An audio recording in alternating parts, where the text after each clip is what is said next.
seja bem-vindo, bem-vinda a mais uma edição do podcast Kátia Monari.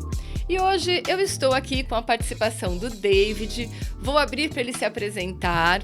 David, seja bem-vindo, estou muito feliz em poder conversar com você, curiosa para conversar com você, porque eu sou uma apaixonada por circuitos de corrida e eu tenho tantas curiosidades, eu sempre fico pensando, eu queria tanto perguntar tal coisa, eu falei, hoje eu vou matar as minhas curiosidades, mas antes disso acontecer, eu quero convidar você a se apresentar, contar um pouquinho para todos e para mim também, quem é o David? Legal, tudo bem, Kátia? E tu falou sobre ser apaixonada por corrida. Acho que todos nós somos, né? Aqui nós também somos e talvez uma das grandes diferenças que a gente tem é que a corrida nunca foi um negócio para nós. Ela acabou se tornando um negócio ao longo do tempo. Mas todo mundo que entrou na nossa equipe, ou praticamente todo mundo que entrou na nossa equipe, entrou pela paixão da corrida, né? Por querer estar junto, pela emoção do evento, por viver o evento e, obviamente, quanto maior o evento fica, algumas coisas vão desgastando, estressando, vão nos cansando um pouco mais, só que todo mundo continua, né? Todo mundo ainda está perto, né? A nossa equipe, a gente dificilmente tem alguma perda nessa equipe direta e equipe de confiança que trabalha direto com a gente, justamente por isso, né? Porque todo mundo é apaixonado por corrida. Acaba que do nosso grupo mais fechado hoje, todo mundo participa de prova, todo mundo vai para evento, né? Todo mundo se envolve muito na organização, todo mundo é proativo, é dedicado. Então, felizmente, a gente conseguiu montar um grupo bem legal e encontrou pessoas que são parecidas com a gente e por isso dá tão certo. Mas tu pediu sobre a minha história e a gente já conversou um pouco em função do circuito, né? Já falou um pouco sobre essa trajetória, mas basicamente eu tenho um quadrado na minha vida que é comunicação, vendas, marketing e eventos. Hoje eu estou numa função de gestão dentro do circuito, mas esse quadrado, essas 4 pontas, é basicamente o que esteve presente ao longo da minha vida, às vezes favorecendo um pouco mais uma ponta, um pouco menos a outra, e assim intercalando. Então eu comecei com 16 para 17 anos a trabalhar em rádio, então em comunicação. Com 17 anos, eu acho que eu já tinha 17 para 18 anos, eu narrei o primeiro jogo de futebol, né? Com 17 anos eu fazia programa na rádio, eu gravava comercial. Depois, com 20 anos ali, 20, 21 anos, eu continuei na rádio, mas fui empreender com um amigo meu, criei uma agência. Na época, uns 10 anos atrás, era uma agência de digital focada em produção de vídeo para digital, focada em social media, em um tempo que era muito diferente, né? Hoje, a gente fala de social media, é uma figura que todas as empresas buscam, procuram. Naquela época não era completamente diferente. Tu tinha que convencer muito para a empresa entender que seria importante ter alguém nas suas redes sociais, porque eles tinham a noção de que o digital, que a rede social, a gente nem falava de digital, eu acho, mas a rede social não dava dinheiro. E hoje a gente está num passo completamente diferente. Depois disso eu fui trabalhar numa concessionária Volkswagen, então trabalhei lá relacionado a marketing e venda exclusivamente digital. E durante esse tempo aí eu fui tendo passagens por eventos, né? Eu nunca estive exclusivamente trabalhando para um evento ou em um evento, numa produtora de eventos, mas sempre estive conectado a eventos. Então, com 17 anos, quando eu estava saindo do ensino médio, eu organizei meu primeiro evento. Sempre eventos de entretenimento, cultura, o que for. E depois, com 2018, eu fiz a comunicação da Festa Fantasia, que é a maior festa temática, ela era, na época, a maior festa temática do sul do país. Em 2018, a gente trouxe o Kevinho, foi um sucesso absurdo. Acho que foi a segunda ou terceira maior edição da história da Festa Fantasia na época. E 2022, acho que foi 2022, a gente trouxe o Alok para cá. Que legal, hein? Nossa! Ali foi minha última participação na Festa Fantasia. Depois disso, eu não voltei mais lá. Hoje, acho que a festa está uns 2 anos parada, que ela não aconteceu mais. Mas todo mundo está na expectativa de que ela vai voltar em algum momento. Mas então, minha história basicamente se resume a isso aí. Essas 4 pontas aí sempre muito conectado com a comunicação, é uma coisa que eu amo de paixão, assim, fazer. Por mim, eu sempre falo, eu poderia estar todo dia em contato com as pessoas e falando e conversando, trocando ideias sobre temas, porque é uma das coisas que eu mais gosto de fazer. Marketing também, porque eu sou apaixonado por resultado, né? Então eu sou apaixonado por quando a gente lança uma estratégia e a gente vende 30%, 40% do lote de inscrições, ou vende acima do que a gente tinha esperado vender. Gosto muito de vendas, porque é a tua chance de te conectar com pessoas diferentes e mostrar para eles oportunidades que às vezes eles não enxergam. Então, a venda, por exemplo, para mim é muito mais uma chance de tu conseguir conectar um produto legal com alguém que está procurando isso e que merece, que faz sentido para essa empresa ou para essa pessoa, essa conexão, do que qualquer outra coisa. E eventos a gente nem se fala, assim, eu acho que todo mundo que passa por evento alguma vez, né, que tem 1 ou 2 participações em evento, para sempre fica com essa ideia de: será que algum dia eu vou participar de novo? Será que algum dia eu vou organizar? Será que algum dia eu vou estar na produção de novo? Porque por mais que seja um negócio muito cansativo, né, a gente tem que trabalhar muitas horas praticamente a fio, com pouco descanso. É um negócio muito apaixonante, porque o resultado do evento, né, a emoção das pessoas, né, a alegria das pessoas, a energia que a gente consegue gerar num lugar, ela realmente é apaixonante. Nossa, eu preciso fazer um comentário com você. Você estava falando do digital, né? Eu entrei para o digital em 2014. Então, a gente está falando de 12 anos atrás. Eu tinha 40 anos na época. E eu não era nada tecnológica, não Uhum. ligava para redes sociais. E um dia eu tenho 2 filhas que são adultas. E um dia uma delas chegou para mim e falou assim: Mãe, você tem que parar de só atender pessoas dessa forma no presencial. Você precisa ir para o digital.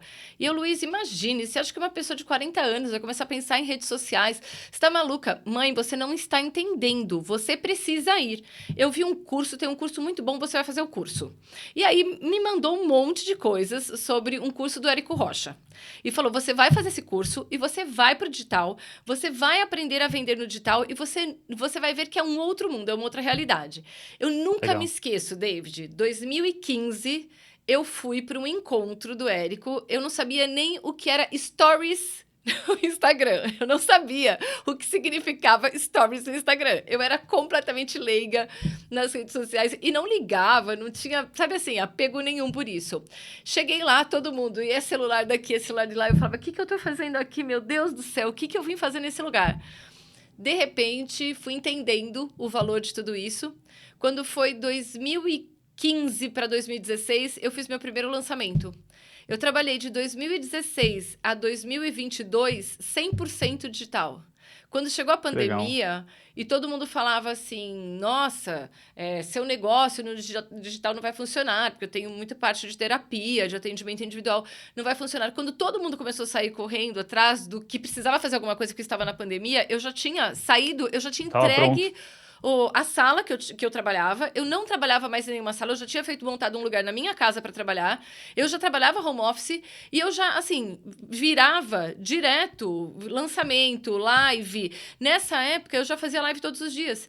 Então, quando chegou a pandemia, eu fazia 8 lives por semana. A gente virava 12 horas de live Isso seguidas, aí. sem sair. Que E aí legal. eu fui entender o que é isso, me apaixonei por isso. Hoje eu faço um híbrido, né? Porque também eu sinto que evoluiu muito, se transformou muito, a gente entendeu o valor, sabe assim, dos vídeos, das agências e de todo o processo de construção do digital. E hoje eu percebo que o equilíbrio entre o digital, o presencial, o relacionamento dos dois lados acaba se tornando muito positivo. Então hoje eu faço um híbrido, mas é muito curioso, em 10 anos, assim, o movimento que o digital gerou na sociedade, não só na minha vida, mas na sociedade, né? Hoje eu não consigo pensar o que é passar um dia sem postar. Não pela necessidade de postar alguma coisa particular, mas de contribuição, de ter uma rede social que Uhum. contribui, que passa mensagens que as pessoas esperam, né? Então, se tornou um veículo de muita transformação, de contribuição para a transformação das pessoas mesmo, né? O que é É. muito bacana, né? E tu fala dessa questão do digital e a gente precisa absorver do digital o melhor que ele tem. O que é o digital? Ele é a tua capacidade de se conectar com pessoas que não estão perto de ti, que estão longe Sim. de ti, e tu tem a Que... chance de conversar. que é o nosso Sim, caso aqui. Então, sim, dificilmente a gente ia conseguir encaixar uma agenda em que eu estivesse em São Paulo ou tu estivesse com estrutura no Rio Grande do Sul para conseguir gravar isso daqui. Então, o digital nos permite que eu, daqui do Sul, consiga falar contigo aí na parte mais central do país e a gente consegue ter essa conversa e falar sobre isso daí. O digital não existe para limitar a nossa convivência pessoalmente. concordo. Ele é um atalho para quem a gente quer encontrar e que está distante de nós. Por isso que, às vezes, as pessoas falam, eu queria criar um negócio digital, eu queria criar mais um negócio digital, eu queria criar um novo negócio digital. Eu digo, eu não queria criar mais um negócio digital. Ou, beleza, posso ter mais um negócio digital, mas meu grande amor mesmo, a minha grande vontade é que eu tivesse um outro evento para organizar, que eu tivesse mais um projeto que unisse pessoas em prol de alguma coisa, que gera energia, que gera conexão. Isso me apaixona muito mais. As conexões, e eu sempre uso muito essa referência em entrevista, as pessoas pedem por que do crescimento da corrida de rua nesses últimos anos, né? Sim, Cara, a pandemia, ela transformou a corrida de rua. Ela sim. transformou a corrida de rua, porque até 2019 a gente estava abrindo mão da convivência, diminuindo a convivência particular, pessoalmente, né? Começando a abrir mão dessa convivência próxima das pessoas em função de rede social. Sim. 2020, alguém chega e diz para nós: a partir de agora vocês não podem conviver. O que acontece quando alguém fala que tu não pode fazer alguma coisa? Tu Você quer deseja fazer aquilo muito. ali. Tu quer muito fazer aquilo ali. E daí a gente começou. Tinha pessoas que a gente nunca não encontrou nenhum dia de 19 em que 2020 tinha que fazer jantinha clandestina, tinha que fazer festinha clandestina, tinha que dar um jeitinho de juntar a galera para conversar. Mas em 2019 eles não tinham nem combinado de sair. 2020 eles tinham que fazer aquilo ali. E a partir disso, dessa sensação de se sentir preso, dessa sensação de não poder conviver, né, de limitarem essa tua possibilidade de convivência, é que a gente termina 2021 ali sedento de vontade de ir para a rua. Tanto que a gente Sim. teve muita dificuldade para estabilizar a pandemia por causa disso. Dava um pequeno período, pessoal, ó, tá melhorando, a gente vai começar a liberar algumas coisas. Pum, carnaval, fecha tudo de novo, porque deu um surto de casos de Covid de novo. E daí, 21 para 22, quando começa a ter a vacina, começa a liberar o circuito lá em 21, eu ainda não estava no Uhum. projeto, já organizou prova em final de 21, Sim, usando máscara, sabe, com todos sim. os cuidados, número limitado de pessoas. Quando entrou 22, a gente fez um trabalho de base, estruturou e 23, maior ano da história por causa disso, porque todo mundo queria ir para a rua. A gente estava cansado de ficar em casa e ficar olhando todo mundo para uma tela ou ficar ouvindo pelo telefone. Então, a oportunidade do digital é essa, conectar pessoas que estão distantes, mas não deixar de conviver com as pessoas que estão perto com a gente, né, Kátia? Sem dúvida. E você sabe que esse final de semana eu estava pensando sobre o digital, né? Eu fiz uma corrida, foi a SPCity aqui em São Paulo esse final de semana, né? E ela passa por todos os pontos turísticos e do centro de São Paulo. E eu trabalhei, meu primeiro trabalho, quando eu tinha 18 anos, foi no mercado financeiro e num prédio de um banco bem no centro. E a gente fez o percurso que eu fazia da minha casa até o prédio, a gente fez o percurso correndo. E eu comecei a me lembrar, eu falei, nossa, meu Deus, com 18 anos, se me contassem um dia que eu ia passar aqui com 52 correndo, né? Correndo. Comecei a pensar em tudo que aconteceu e aí eu fui me lembrar que nesse período, esse banco, ele tinha uma inovação e ele falava assim, é algo inovador. A Mandi que tinha chegado no Brasil era a primeira forma de nós acessarmos a internet. E eu fui fazer o curso para entender como acessava a internet, aquela internet de escada, sabe? Com aquele barulho todo e tal. E quando eles trouxeram a Mandic, eles disseram assim: nós vamos fazer gerar uma experiência inédita. Se chama teleconferência. Nós vamos colocar um equipamento aqui e um equipamento no aeroporto. E nós seremos os únicos a conseguir conectar pessoas em lugares diferentes com imagem. E eu fui a pessoa responsável por ficar ali na teleconferência. Eu achava aquilo o máximo. Gente, como assim eu consigo enxergar uma pessoa que está lá no aeroporto e eu estou aqui dentro do banco? Hoje a gente só faz Sim, isso, né? Olha só, exatamente. então imagine que em 30 e poucos anos a diferença de experiências que nós vivemos, né? E a oportunidade de conectar pessoas que nós vivemos, né? Porque, nossa, teleconferência era uma coisa assim, pré-histórica. Você via um monte de quadradinho, uma tentativa de um ser lá do outro lado, e você ouvia uma palavra, quebrava. Hoje, né, nós nos conectamos com o mundo e conectamos várias pessoas do mundo ao mesmo tempo numa mesma sala virtual. Então, assim, é fantástico, nós percebemos toda essa evolução e precisamos usar isso com sabedoria, né? Acho que a gente tem uma vantagem, Kátia, as nossas gerações, claro que tu já viveu essa transformação um pouco mais madura, eu não estava tão maduro ainda, e sabendo aproveitar da melhor forma isso daí. Mas a gente tem uma grande vantagem que a gente viveu dois momentos muito diferentes. Nossa, A gente viveu o muito. momento da internet primeiro, né? A gente viveu um momento sem TV colorida. A gente Sim, viveu um momento com o telefone que tu tinha que girar o a disco. rodinha, o disco. Uhum. A gente viveu internet de escada. A gente viveu o jogo da cobrinha, aqueles celulares Sim. gigantes que foram os primeiros que vieram, que eram muito caro naquela época já. A gente viveu esse momento em que a conexão era zero digital, depois alguma conexão digital para virar o digital que tem hoje. Então, a gente conseguiu pegar todas as transformações a ponto de que 30 anos atrás, 20, 30 anos atrás, a gente era obrigado a se comunicar com as pessoas pessoalmente, não tinha outra opção. Às vezes nem o telefone. Às vezes É, tu não sabia o que a pessoa estava fazendo. E hoje em dia a gente vive um momento em que a gente precisa saber tudo que as pessoas estão fazendo o tempo inteiro.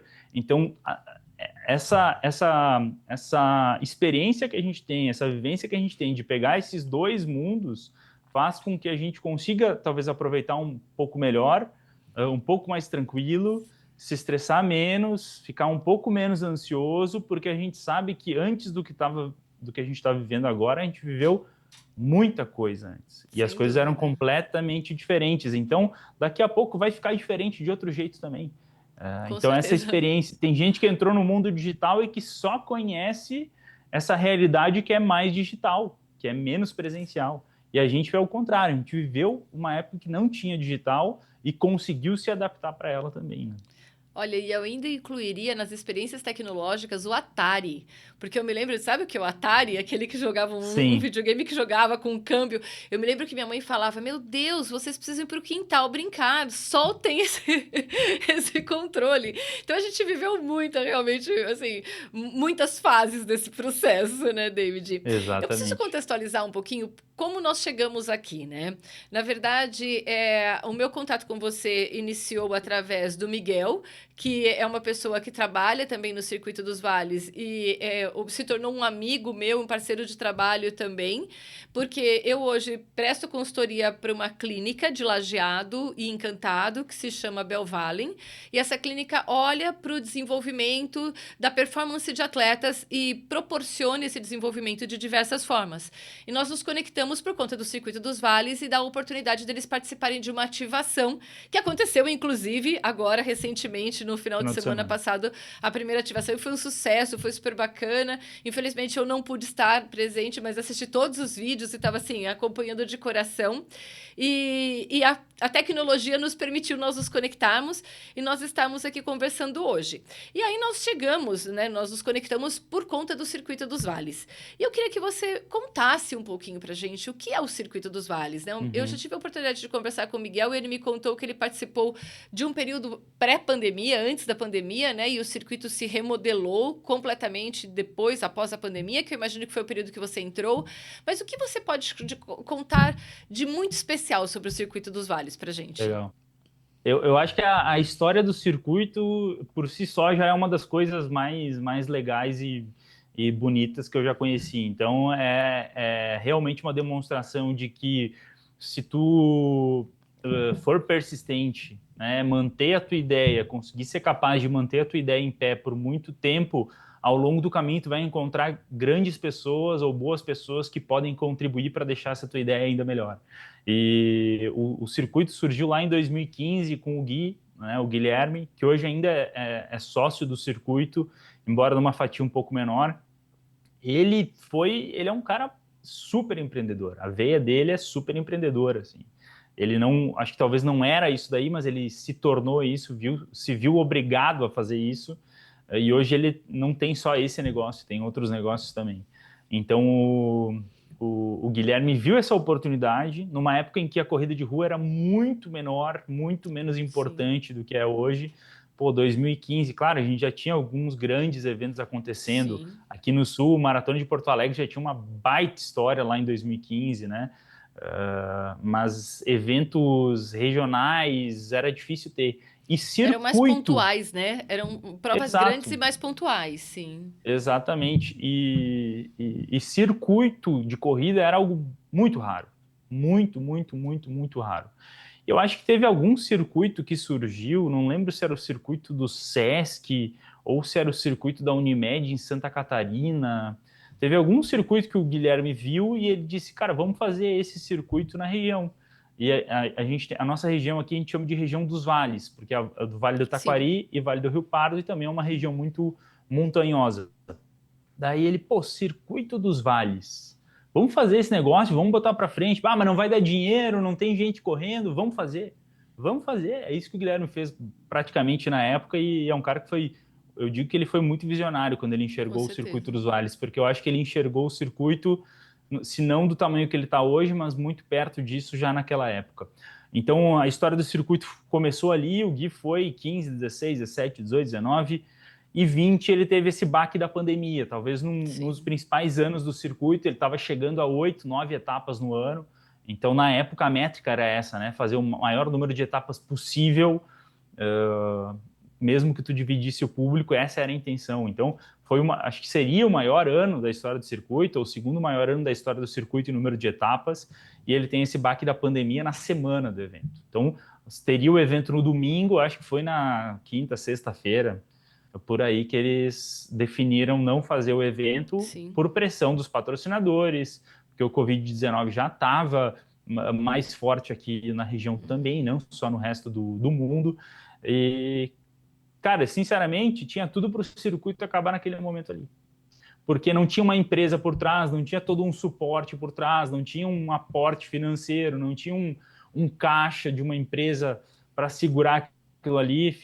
E o Gui era o único sócio na época e era o único responsável assim pelo produto Circuito dos Vales, né? Ele tinha o Miguel do lado dele, que era um cara muito bom na operação, muito confiável na operação, mas como visão de produto e comercial, o Gui estava praticamente sozinho dentro do projeto. Então tinha tudo para ele olhar assim e dizer, cara, não quero mais, isso é muito cansativo, deixa eu ir para os meus outros negócios aqui, que talvez vão ser até melhor, e não tem essa sazonalidade que a corrida está me entregando e esses problemas que a corrida está entregando. E ele acreditou, cara. Ele continuou. Ele é um apaixonado pelo circuito. 21, assim que teve a primeira... O Gui... Cara, ele não corre. Ele é um cara que faz esporte, ele é um cara que se cuida muito, mas sabe que a corrida nunca foi Nossa, que curioso, ele, né? Assim. O Gui é dono de academias. Ele já tem esse negócio das academias, foi dali, inclusive, que surgiu essa ideia do circuito. Então, o Gui tem academia, tem uma aqui em Lajeado e tem algumas outras aí distribuídas. Então, ele é do esporte, mas não é um cara com a essência da corrida. Então, ele não é um cara que vai correr em prova. Ele vai, às vezes, ele vai conhecer eventos, né? Talvez antes muito mais do que hoje, porque a gestão está mais na nossa mão. Mas é um cara muito mais... Daí, enfim, 2021, na primeira oportunidade de voltar, ele voltou. E 22, ele abriu negociação com o grupo de comunicação da região para levar o Circuito dos Vales para esse grupo, com a intenção de tornar o Circuito dos Vales um grande produto de mídia. Não só uma corrida, né? É de levar o circuito para outro patamar. E... Curiosamente, né, coincidentemente, na época ali de 21 para 22, foi o período que eu entrei nesse grupo de comunicação para tocar um projeto digital. E eles fizeram a leitura de que o Circuito dos Vales era um produto de muita venda digital, né, que a gente ia vender muito digitalmente, a questão das inscrições e tudo mais. E daí eles disseram, não, tu tem que participar do projeto, vamos te colocar dentro desse projeto também. e eu assumi ali, vamos dizer, uma coordenação de comunicação do circuito. Eu virei um responsável pela comunicação, venda de inscrição do circuito em 22 para 23. 22 a gestão era a gestão anterior, né, que era do Guilherme, junto com a equipe que estava com ele na época. Em final de 22 para 23, a gente assumiu a gestão com as peças do grupo. Então, tem uma produtora que entrou no evento a partir do grupo, eu entrei no evento a partir do grupo, tem algumas outras pessoas ali dentro, então todo o suporte financeiro estava dentro do grupo, todo o suporte comercial, que talvez seja o grande diferencial, estava dentro do grupo também. Então, a gente conseguiu juntar tudo que a gente tinha de força como Grupo Aora, que é o principal acionista do circuito hoje, com essa garra aí, com essa paixão, com essa vontade que tinha a equipe dentro do Circuito dos Vales. Daí, 23, a gente começa a formar essa equipe, na época, sem uma coordenação geral, a gente tinha os sócios acima e a gente embaixo, cada um cuidando da sua área, o Miguel mais na parte operacional e de corrida, eu mais na parte de comunicação e inscrições, e uma produtora dentro do evento que era mais responsável pela área, pelo mapa do evento, por montagem e desmontagem, e além do comercial, que era a peça-chave dentro do grupo, fazendo o negócio acontecer. E daí a gente foi 23 conhecendo, né, entendendo o formato. Só para entender, Kátia, 22 a gente fecha o ano com a última etapa com 250, 280 inscritos. Inscrições. E 2023 a gente abriu com 1.100 inscritos na primeira etapa. Então, no nosso primeiro ano como nova gestão, a gente bateu o recorde de maior etapa da história. Caramba. E hoje vocês estão em torno de 2.000 inscritos por prova, é isso?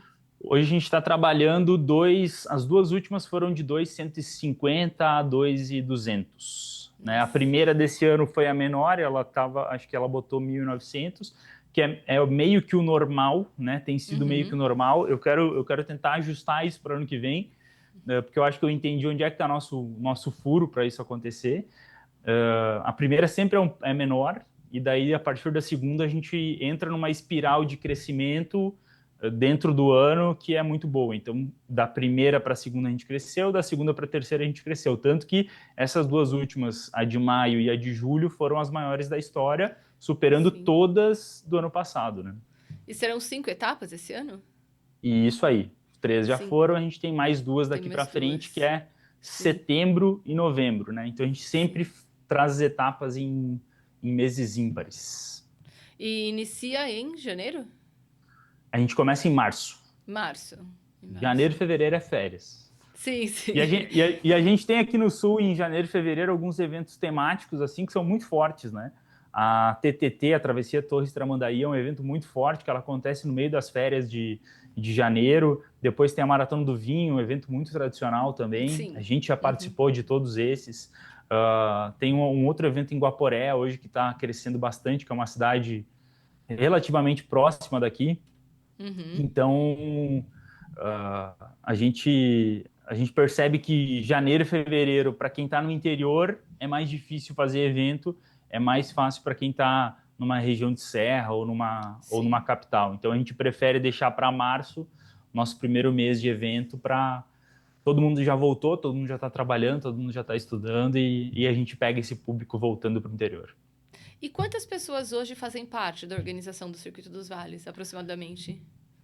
A gente tem divisões de equipes, tá? Tem um time que é o time que trabalha dia a dia, que daí são pouquíssimas pessoas, né? Então, é o Miguel, é a Lise. Dá para dizer que talvez o gestor comercial do grupo também, um cara que está conectado com a gente direto para falar sobre o evento. Então, essa é basicamente a equipe que toca o projeto ou que pensa no projeto todos os dias. Daí, além disso, a gente tem uma equipe que desde o início desse ano, eu estou chamando de um nome diferente. Antigamente, a gente sempre falava em staff, o staff mais próximo, né? O staff que estava mais conectado, o staff de confiança. Hoje eu estou trabalhando cada vez mais a ideia de que eles não são staff, eles são facilitadores. O objetivo deles dentro do evento não é cumprir uma função, né? Eles têm uma função, obviamente, mas o objetivo deles dentro do evento é melhorar a experiência de quem está participando com a gente. Que é como eu enxergo quando eu estou lá. Então, eu tenho que o tempo inteiro, quando alguém vem falar comigo ou me pedir alguma coisa, eu tenho que facilitar a vida dele e não dificultar. Então, não é receber a pessoa para dizer, não é comigo, é em outro lugar. É receber a pessoa e dizer assim, eu vou ir contigo até onde tu tiver que ir, ou eu vou te mostrar exatamente onde tu tem que ir, para que lá tu resolva. Se lá tu não conseguir resolver, tu volta para cá, fala comigo, e daí eu pego na tua mão e vou lá para a gente conseguir virar essa história. Então, essa expressão facilitador, eu trouxe muito da Disney, né? Eles usam essa questão, então tu é responsável pela alegria, por facilitar a vida das pessoas que estão lá dentro. Então, se tu é um personagem, se tu é um Mickey, se tu é alguém da produção, se tu é um artista do espetáculo, se tu é um orientador, não importa. A tua função dentro do evento é facilitar a vida das pessoas e deixar a experiência delas cada vez melhor. Então, por isso a gente tem falado, essa equipe mais próxima é a equipe de facilitadores. Por que eles são os facilitadores? Porque eles estão junto com a gente há 2, 3, 4 anos, eles sabem as decisões que a gente normalmente toma e eles já têm experiência suficiente para tomar algumas decisões dentro do evento. Então, essas pessoas conhecem o evento suficiente para achar soluções de qualquer um que for pedir lá. Então, esse time que a gente chama mais próximo de facilitador, ele deve ter em torno hoje de 15 a 20 pessoas. Sim. Eles trabalham com a gente em montagem de kit, trabalham com a gente na entrega de kit, trabalham com a gente na pré-produção, na montagem, tudo eles participam assim, dessa parte operacional do projeto e estão com a gente no domingo de manhã também. Então, nesses facilitadores, a gente tem em torno de 15 a 20 pessoas que estão conectadas. Além disso, a gente tem aquele staff que é comum nos domingos, né? Então, a gente deve ter ali mais umas 15, 20 pessoas que avulsas querem participar e querem trabalhar com a gente.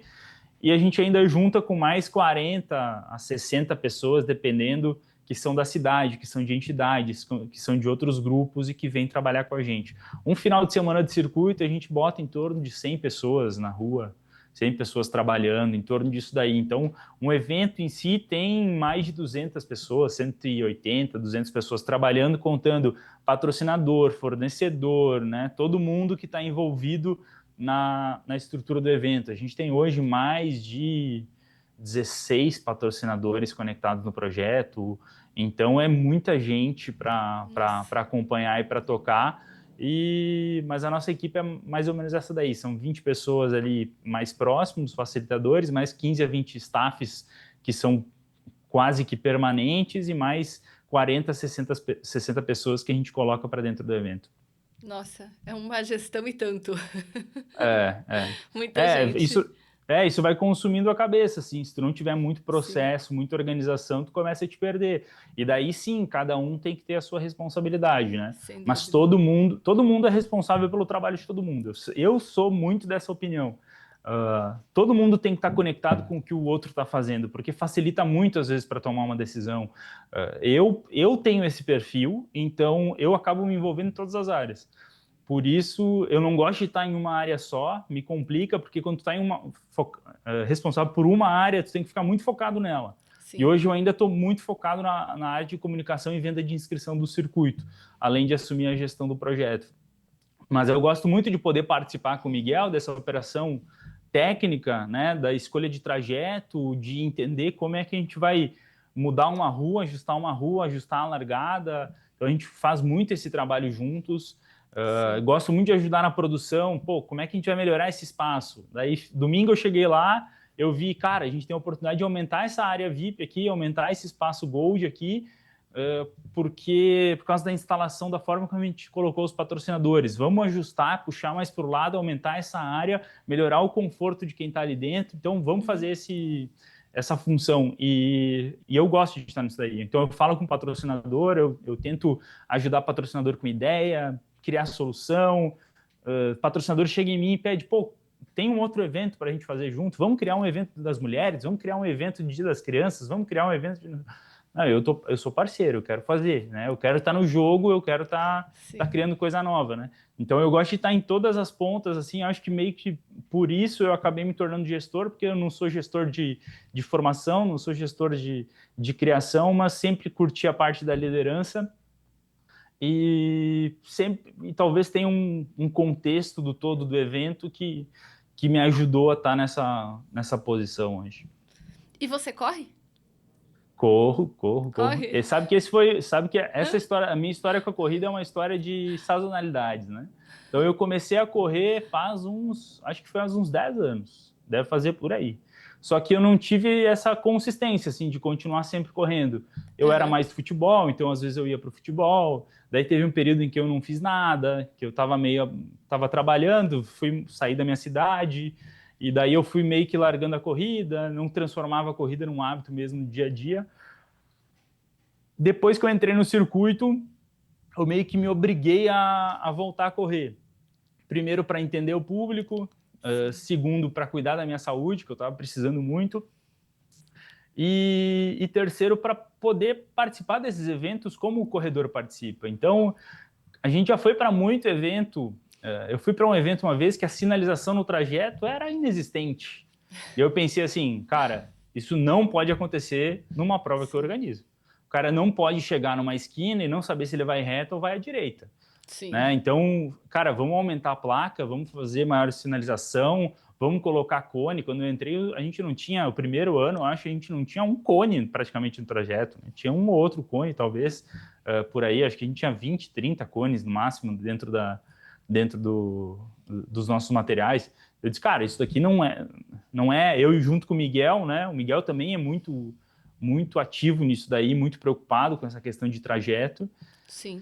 A gente precisa fazer essa evolução. E esse insight, para mim, eu não sou um cara da corrida, né? Não era necessariamente um cara da corrida, por mais que eu tenha participado da primeira prova que eu participei 10 anos atrás. Mas voltar a praticar corrida já com o olhar de organizador me fez enxergar muito mais coisas que me ajudaram muito na organização depois, né? Mas E hoje você hoje... tá correndo. Agora eu tô numa fase... Eu vou te contar uma história que é pessoal logo, tá?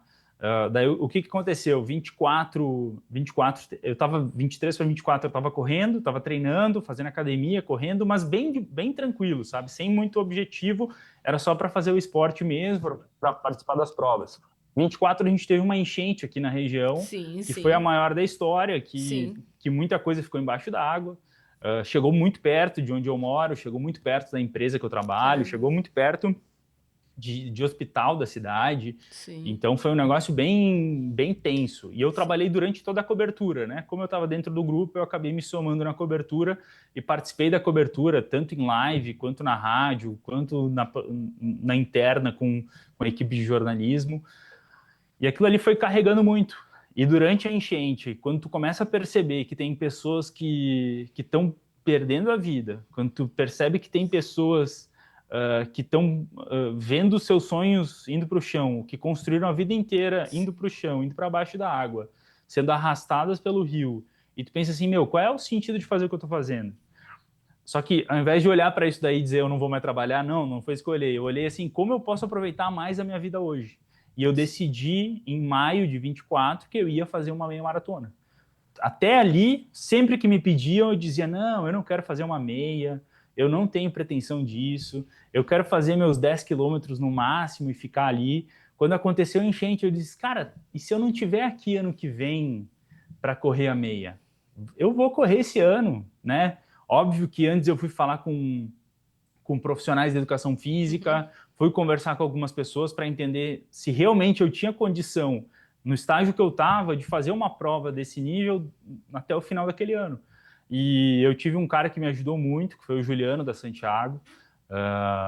Os treinos, o suporte, quando eu senti algum tipo de lesão, um cara que me dava as dicas, teve muita paciência comigo também, entender meu processo. Nas semanas de circuito eu não conseguia treinar direito, ele dizia, não tem problema, toca a ficha, faz o teu trabalho, a gente vai ir corrigindo isso ao longo do processo, até que em 2024 eu acho que eu tive um dos dias mais felizes da minha vida, assim, tá? Com certeza no meu top 5, tem aí coisas relacionadas à minha família, talvez alguma conquista profissional e a meia maratona que eu fiz em Porto Alegre 2024, que é um momento super especial.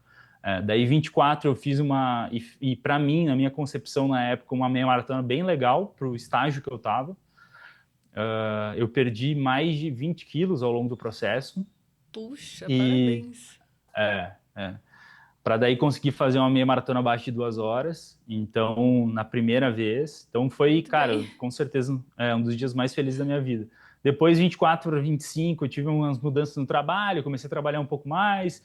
Daí dava aquela, sabe, dá uma pulada nos treinos, vai perdendo um tempo, né? Fiquei um mês ali no pré-circuito, que foi bem tenso. Uhum. Daí tu vai perdendo, mas eu disse, não, vou continuar, né? Fui lá com mais uma meia maratona, decidi fazer a meia do mercado em Porto Alegre no final do ano, só que daí ali eu peguei um ciclo muito, machucando muito. Eu tive um problema na panturrilha, que eu acho que vinha de 2024 e que me Sim. atrapalhou bastante. E me atrapalhou muito no processo, mas depois eu fui lá, concluí a prova, fiz um tempo bem acima do que eu tinha feito em 24, mas aquele dia ele foi muito mais de eu terminar, concluir a prova, Cabeça mesmo, né? mostrar para mim que eu conseguia, né, dizer para o meu corpo que a decisão era Uhum. minha, Sim. e é muito doido, porque 3 semanas antes eu estava tentando treinar e eu tinha uma dor muito forte na panturrilha, muito, muito, muito. Eu estava com umas 5, 6 contraturas na panturrilha, assim, era um Nossa. negócio e não curava, não curava, não curava de jeito nenhum. Uh, Na semana do evento eu fui tentar fazer um trote só para, sabe, só para testar o Soltar. corpo, para Uhum. soltar. Eu fui fazer um trote, eu acho que eu não aguentei fazer 2 quilômetros e Nossa. me puxou a panturrilha, começou, a panturrilha pesou assim, e eu, cara, daí eu pensei assim, eu não vou deixar afetar, não vou deixar afetar, eu vou fazer, eu vou conseguir, e eu entrei num estágio assim, num momento de confiança de que ia dar certo aquilo ali, que eu não ia sentir dor durante a prova. Claro, eu fiz algumas coisas durante a semana ali também Sim, sim. para prevenir isso. Mas eu cheguei no final de semana da prova, eu lembro que eu estava bem no começo da prova, assim, uns 5, 6 quilômetros, eu acho. A panturrilha deu aquela. Começou a ficar pesada, eu disse: não, eu vou ir até o final, esquece. E soltou. E soltou e eu nunca mais tive problema nenhum na panturrilha. E Que eu fiz os legal. 21 quilômetros, eu não senti, no final da prova, não sentia nada na panturrilha. E depois eu voltei a treinar, fiz prova, fiz 10 km para pace 5 e não senti nada da panturrilha. Então, continuei treinando e nunca mais senti nada. E isso é muito doido, assim, do esporte. E daí 26 seria um baita ano para mim. O meu intuito em 26 era colocar muitos objetivos relacionados ao esporte, à saúde. Ano passado eu fui para um Ironman no final do ano, para um 70.3. Eu vi o evento acontecendo e eu disse, eu quero estar aqui. Acho que Uhum. faz sentido para mim. Eu gosto de natação, eu gosto de bike, eu gosto da corrida. Eu já estou bem na corrida, né? Eu preciso treinar muito a natação. A bike eu só preciso lapidar um pouco, melhorar, óbvio, né? Mas e dar uma lapidada. Eu vou fazer um Iron 70.3. Então eu consegui fazer a inscrição. Acho que o primeiro desafio é fazer a inscrição do Ironman. Eu Sim. consegui fazer a Exato. inscrição do Iron. Ali final do ano eu já estava começando, me ajustando para começar a treinar. Então eu já estava Uhum. fazendo mais bike, já estava fazendo corrida. Marquei o início da natação para janeiro. E ali eu ia começar o período de treinos para o Ironman. E no meu segundo treino de natação, eu tive uma arritmia cardíaca que gerou um taquicardia ventricular e eu fiquei com o coração por quase 3 horas a 160 batimentos. Caramba. Exatamente. Daí ali Caramba. deu um. Eu sabia que eu não tinha nada de sério, de perigoso, porque eu estava com meus exames em dia.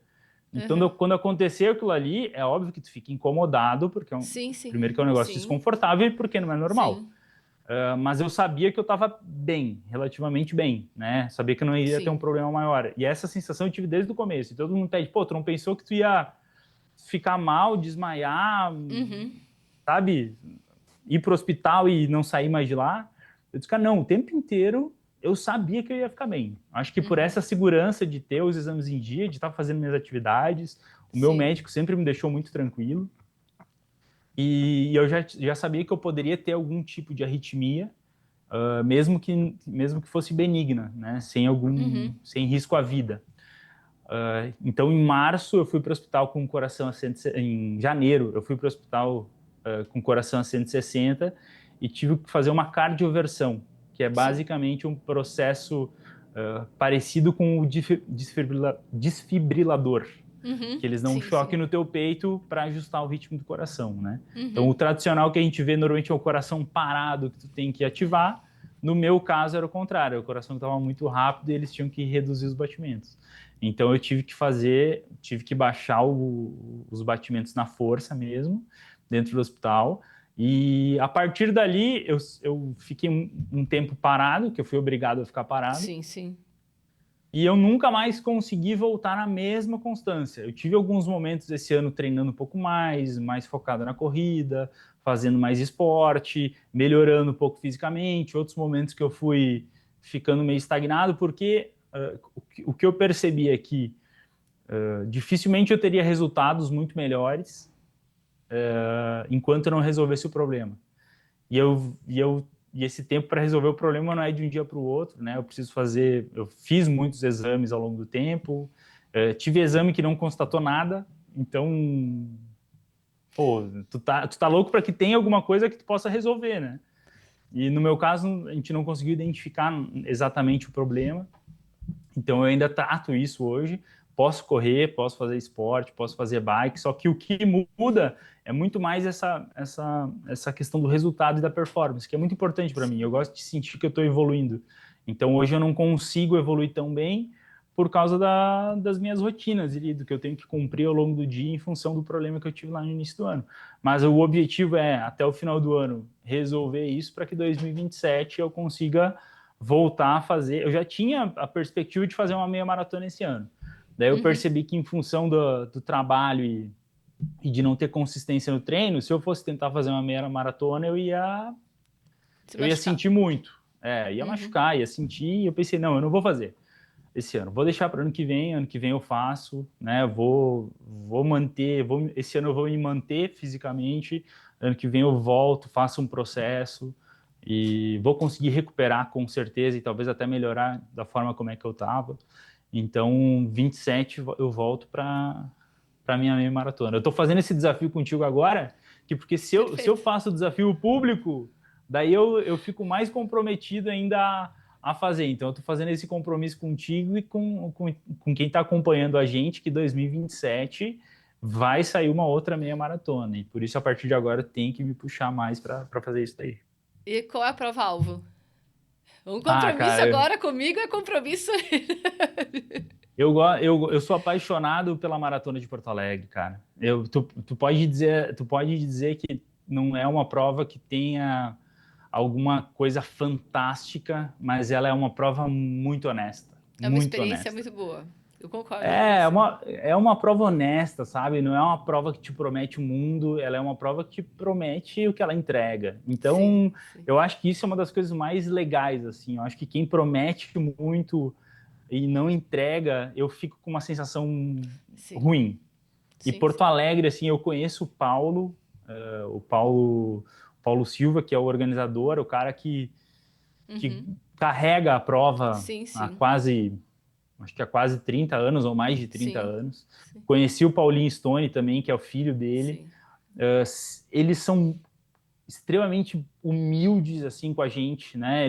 O Paulo Silva conversou comigo nos eventos que a gente se encontrou, né? Eu encontrei com ele em 2024, eu acho. Acho que foi 24. Eu conheci o Paulo Silva. Cara, ele conversou comigo por, sei lá, meia hora, uma hora no sol e falando, né, e respondendo as minhas perguntas e conversando, me convidou para ir em um evento umas 2, 3 semanas depois em Santa Catarina. Cara, numa humildade absurda. Pô, eu olhei assim, pô, o cara é o dono da Maratona de Porto Alegre. Do nada vem um guri de 20 e poucos anos aí, de menos de 30 anos, conversar com ele, ele fica, sei lá, uma hora conversando, troca contato, me convida para participar do evento, me encontra no evento depois e lembra de mim, conversa comigo, me chama pelo nome. Esse ano eu encontrei ele de novo, porque eu participei de um painel também em Santa Catarina sobre corrida de rua, o Miguel estava junto comigo, ele estava lá e eu passei por ele assim, eu pensei, bah, ele não vai lembrar de mim, né? É. Passei meio naquela, né? Tranquilo, tímido, assim. Daí a gente cumprimentou meio protocolar, assim, sem muita conversa. Daí depois eu fiz o painel, quando eu saí do painel, ele olhou para mim e disse: tu tá muito mascarado. Ele falou uma coisa assim: agora tu não fala mais comigo. Eu, pô, Paulo, eu pensei que tu não lembrava mais de mim, cara. Daí eu não quis te atrapalhar aí, porque tu pega um cara que nem o Paulo da Maratona de Porto Alegre. Primeiro que ele é um cara super competente. Quando tá nos lugares, todo mundo quer falar com ele. É um cara muito querido pelas pessoas também. E é um cara de muita opinião também. Todo mundo quer ouvir o que o Paulo vai falar.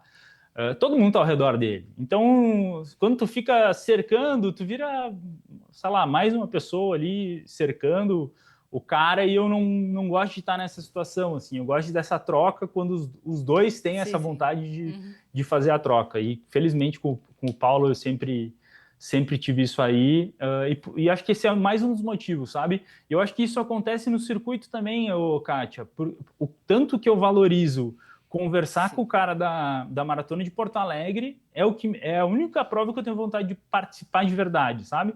Eu tenho curiosidade de ir para Montevidéu, eu tenho curiosidade para ir para Curitiba, de repente, SP City, talvez, eu tenho uma curiosidade também. Só que eu tenho tipo assim, se eu for fazer 2 meias no ano, eu quero fazer em Porto Alegre mais uma, né? Por causa disso, por causa dessa admiração ali pela humildade e tranquilidade do Paulo. Sim. E eu acho que as pessoas fazem com a gente a mesma coisa. Eu acho que as pessoas participam do circuito, óbvio, porque o evento tem todas essas qualidades, mas porque eles estão caminhando lá e eles têm a oportunidade de falar comigo e com o Miguel a hora que eles quiserem. Então, assim, final de semana teve uma moça lá que teve um problema com uma pessoa que falou com ela de um jeito que ela não gostou e tal. Ela teve a tranquilidade de me chamar, pedir para falar comigo, me explicou com toda a calma do mundo, né, sem apontar nenhum dedo, mas gosto muito de vocês e tal, respeitam muito a gente, mas aconteceu isso daqui, tu consegue verificar? Eu disse, não, fica tranquilo, a gente vai verificar, vai investigar a situação, até porque é muita gente trabalhando e tu não consegue ter controle de tudo, né? Então, ela foi muito tranquila e eu acho que é por causa disso, porque a gente está aberto, conectado com as pessoas, a gente fala com todo mundo que quer falar com a gente é muito aberto e eu falo para o Miguel, eu disse, cara, a gente fica muito exposto, a gente se mostra muito e isso é muito bom, porque tem uma cara no evento e as pessoas confiam mais no evento quando tem uma cara. Só que, ao mesmo tempo, a gente tem que cuidar isso para nós, porque te gera um peso junto com isso, né? Tu também tem um peso dessa decisão de querer aparecer. Sim. Então, eu recebo, depois da etapa, diversas mensagens hoje nas minhas redes sociais. Felizmente, hoje a gente está numa fase de receber muito elogio, né? Então, é muito bom, tu acha muito gratificante. Mas no momento que a gente tiver um problema grande, se tiver, e tomara que não tenha, mas alguma coisa que seja um imprevisto que a gente não tinha controle, se acontecer, é a gente que vai estar exposto, né? Então tem o risco disso daí. Só que eu não me vejo num projeto que eu não me sinto à vontade de colocar minha cara e me colocar como referência ali dentro. Porque eu quero poder entregar o melhor para as pessoas e eu acredito que eu consigo fazer a leitura do que é legal para elas e do que vai ser interessante para todo mundo. Sem dúvida. Estou super curiosa para participar. E não vou conseguir em setembro, porque é exatamente o final de semana da Maratona de Berlim que eu vou correr. Eu já estava organizada para isso. Eu falei, cara, eu não tô acreditando de novo. Mas novembro eu vou estar aí com vocês. Eu vou fechar o ano fazendo a prova do circuito, porque realmente eu estou muito curiosa para participar. Vocês vivem uma outra realidade, né? Porque estão num grande centro do país, assim. Mas a gente já pega pessoas que vêm de outras regiões aqui, vêm participar do circuito e fica assim, cara, será que essa prova é o que falam? Daí quando as pessoas vêm, elas percebem, pô, essa é a prova que falam, realmente, né? Agora, final de semana, a gente encontrou um pessoal que era de uma cidade aqui do interior também, de Cachoeira. Sim. Uns guris que correm muito forte, o nível da prova hoje está subindo muito. Eles foram para lá e a gente tem divisão por pelotão, né? Pelotão 1, 2, 3, 4 em geral, e o pelotão é baseado nos tempos do próprio circuito. Então, tu pode ter feito, se tu quer entrar agora na metade do ano, tu pode ter feito a Maratona de Porto Alegre junto com o recordista mundial, não importa, tu vai ter que largar no geral. Porque essa é a nossa regra, né? E os guris vieram, estavam lá no pelotão geral, e eu gosto de estar no meio da galera. Eu fui lá, e aí, gurizada, o que vocês estão fazendo aí? Não, pois é, nos colocaram aqui atrás, não sei o quê, não sei o quê. Eu, complicado e tal, mas e aí, meu, por que vocês vieram para cá? Não, a gente ouviu falar do evento, já dá para ver aqui, não tinha nem largado a prova. Eles disseram, já dá para ver aqui que é muito organizado e tal. Eu disse, valeu, cara, e vocês estão pensando em voltar? Eu disse, cara, a próxima aí a gente vai estar aí de novo, e se der na última a gente vai estar aí também, porque... Tarará. E daí depois eles participam da prova, fazem o trajeto, voltam, encontram a gente e confirmam isso daí. Parabéns, legal. Muito bom, prova organizada. Então, ter esse feedback, essa conexão aí é primordial, assim, é muito importante para nós. Então, quem vem de fora acaba percebendo que tem alguma coisa diferente. E eu acho que realmente tem, sabe, Kátia? A gente faz, como eu te falei, ele é um negócio que a gente é muito apaixonado. Óbvio que ele se tornou um negócio ao longo do tempo, mas eu dificilmente eu entro um ano de circuito, ou pelo menos quando eu entrei no circuito, a primeira coisa que eu olho não é o dinheiro que sobra, não é o dinheiro que gera. É essa sensação que eu saí domingo, de ver as pessoas, ver que a gente fez um negócio legal para as pessoas. Uma realização mesmo, né? Eu gosto do projeto entregue. O que é importante para ti, David? Eu gosto do projeto entregue. Eu gosto do produto entregue. Eu gosto quando a gente faz uma coisa e faz bem feita. É disso que eu gosto. O dinheiro é consequência. Eu queria ser melhor em fazer dinheiro do que eu sou hoje. Mas eu sou muito apaixonado por ter essa visão que eu tenho, esse espírito que eu tenho, de fazer as coisas para que elas sejam melhores, que elas sejam boas, que elas entreguem algum valor para quem tá participando. Então, se eu fizer uma corrida hoje de 400 pessoas, de 300 pessoas, que seja, eu quero fazer uma corrida que no final a pessoa saia com uma sensação de que foi algo diferente. Eu não quero fazer para me tornar mais um evento que está ocupando espaço no calendário. Não, eu quero entregar um valor diferente. Eu quero que as pessoas saiam com uma sensação diferente. Eu quero ter pessoas boas ao meu redor. Então, eu quero que quem esteja com a gente, no circuito a gente tem isso. É muito difícil fazer um evento para 4.000 pessoas e tu não tem uma briga, uma discussão, sabe? Um empurrão, não tem nada, nada. Porque esse comportamento ele é eliminado de lá. Não existe isso, né? Óbvio que a gente nunca está livre, mas as pessoas que estão com a gente, que confiam na gente, que olham no olho da gente, elas estão ali para curtir, se divertir, aproveitar o evento e não para gerar confusão. Então, a gente tem pessoas muito boas. Cara, eu posso dizer assim que dentro do circuito hoje, a gente tem 4.000 pessoas participando do evento, entre inscritos e acompanhantes, sim. E a gente tem, acreditem, nós temos no mundo pelo menos 4.000 pessoas boas. E essas pessoas estão participando com a gente. Que bênção, atrai aquilo que a gente faz de coração, a gente atrai né, um cenário semelhante para a dinâmica do evento, né? A gente está chegando ao final, mas eu preciso citar aqui, porque a gente nem citou, na verdade, o nosso tempo voou, né, David? O circuito Unimed Santa Catarina, que você também faz parte da organização. Me conta brevemente isso, que eu fiquei super curiosa. Sabe que o circuito Unimed é curioso também, porque quando eu entrei no circuito dos vales, eu fui buscar quais são as referências, né? Quais são os outros circuitos que tem no sul do país, mesmo porque a gente já se considerava o maior do interior do estado e um dos maiores do sul. E eu pensei assim, será que a gente não é o maior do interior do sul, ou não está entre os 3 maiores do sul?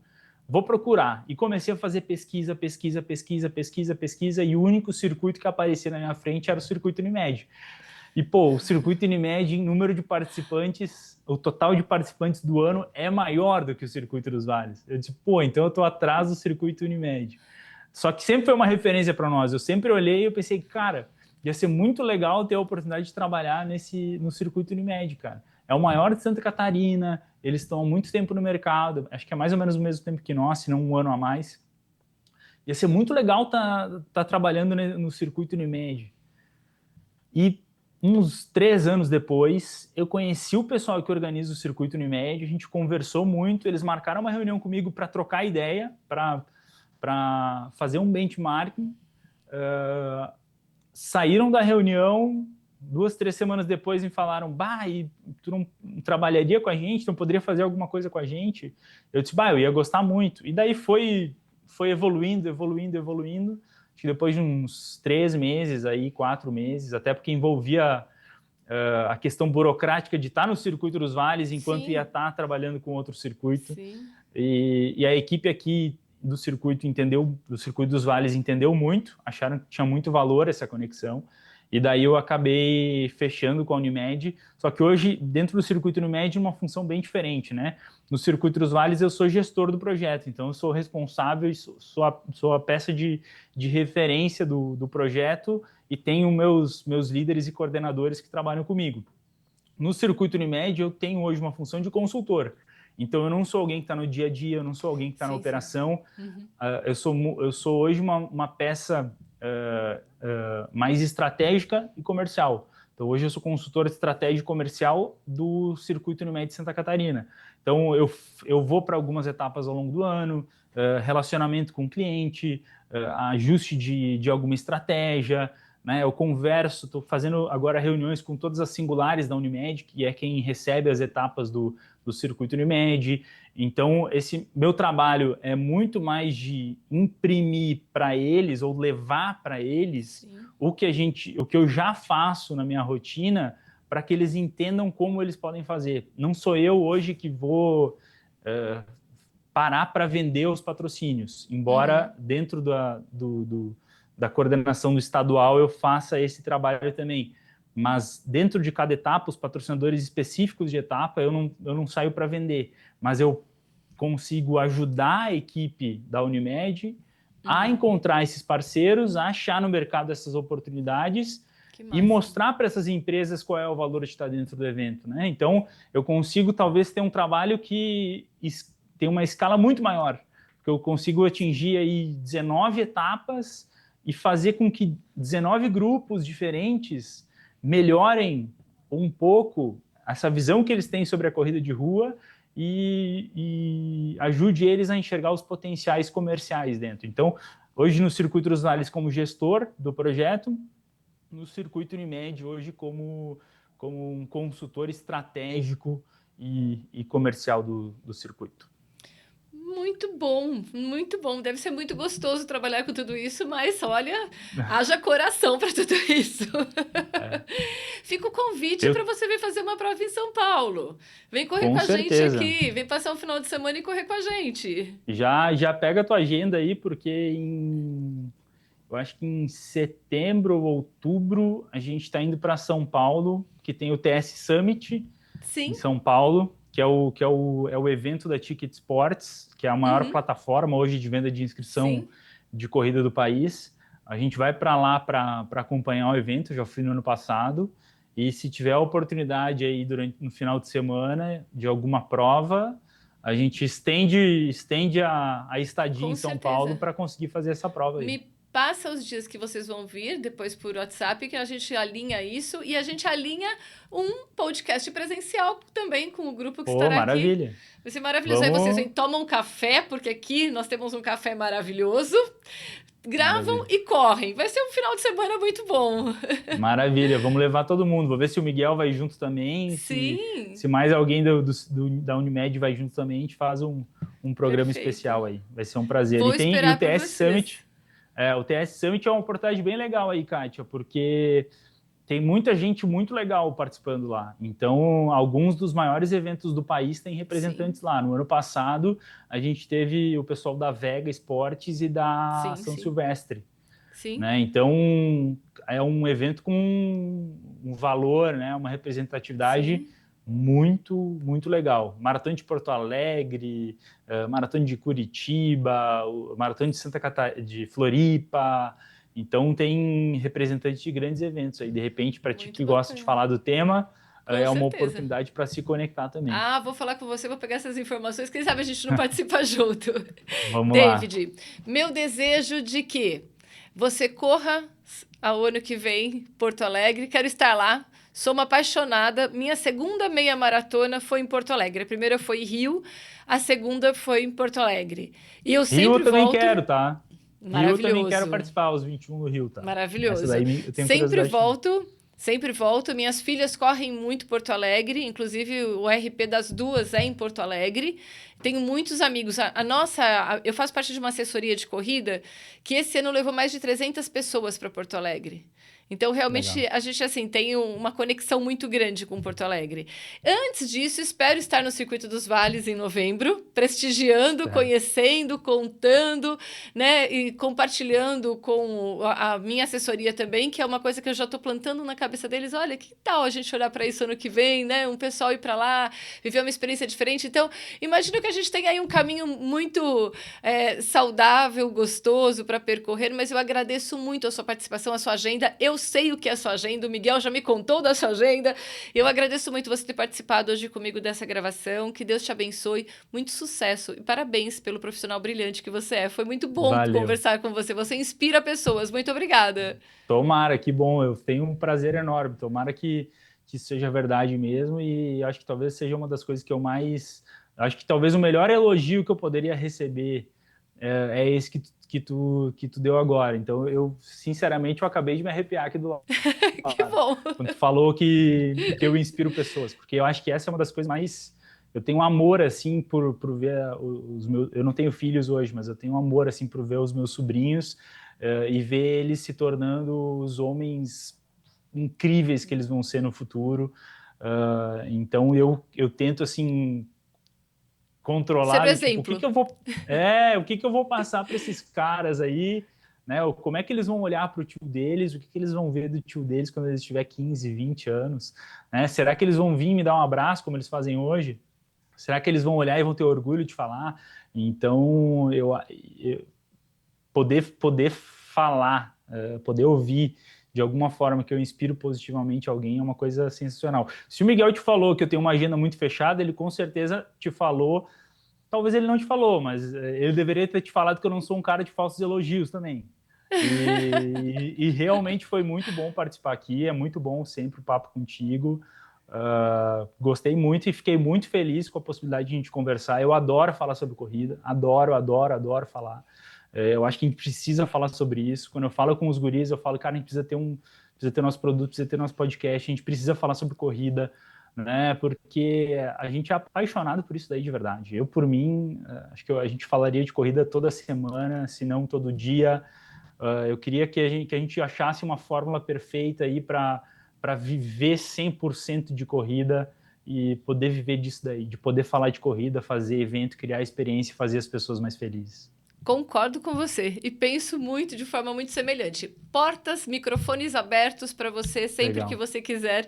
Semanalmente a gente está gravando aqui e vai ser sempre um presente ter toda a sua energia, toda a sua disposição, todo esse desejo, né, de levar o bem para as pessoas aqui com a gente. Muito obrigada, David. Que Deus te abençoe mesmo. Foi um Valeu, grande prazer. Fica valeu. com Deus. Obrigada. Um Igualmente. ótimo Até mais, dia. Kátia. Obrigada. Tchau, Até. tchau. Tchau.